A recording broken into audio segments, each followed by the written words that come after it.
Hey everybody, I'm popping in today with another try this at home teaching tip. It's a little piece of homework for you. So today's tip is to support your student in creating a home practice. And my recommendation is to do this in a way that doesn't add a lot of extra time and work for you.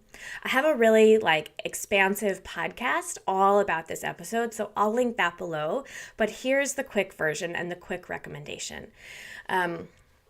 I have been able to support every single one of my students and having my private students and having a home practice, which is something I'm really proud of. It happened slowly, and it happened because it was guided by their questions and their desire. I never want my students to feel like any part of their home practice is something they should do and then feel bad about when they don't do. I just don't think that's a great way to build a home practice that's sustainable and supportive. But whenever my students have had questions about things that might be helpful for them to do more regularly, I really dive down through that conversation and help them come up with short practices that they do at home. So now every single one of my private students has a short practice for the most part that they do most days, and it's been really wonderful for them. I went through lots and lots of different ways of supporting their home practice, and I landed on the thing that I think works best. And here's what it is.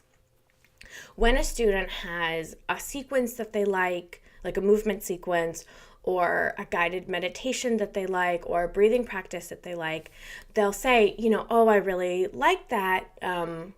And sometimes it's right away that they tell me this, or sometimes it's in our next lesson. And then they'll say, could we record that one?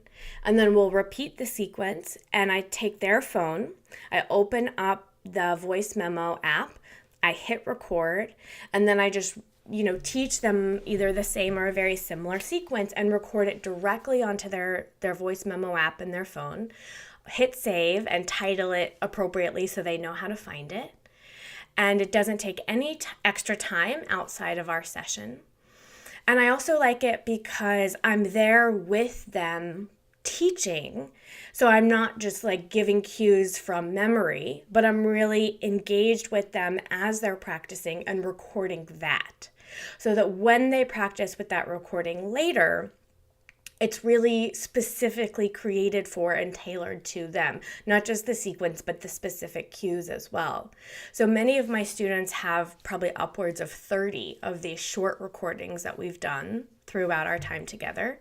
And again, they range from really simple warm-up movement practices to sort of longer, more challenging movement sequences, to guided meditations, breathing practices, therapeutic sequences. There's a whole range.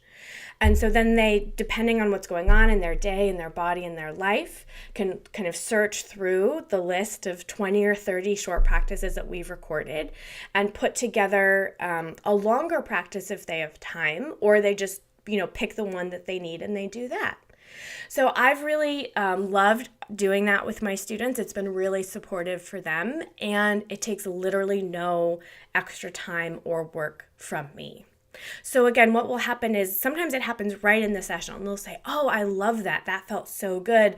Could we record that one? And if they feel up to it and it seems like it makes sense sort of in the course of where we are in the session, we'll grab their phone and repeat the sequence right away and record it. And sometimes it's not really appropriate for whatever reason to repeat it immediately, but I'll say, yes, absolutely, let's record it. I'll teach it to you again next week and we'll record it then.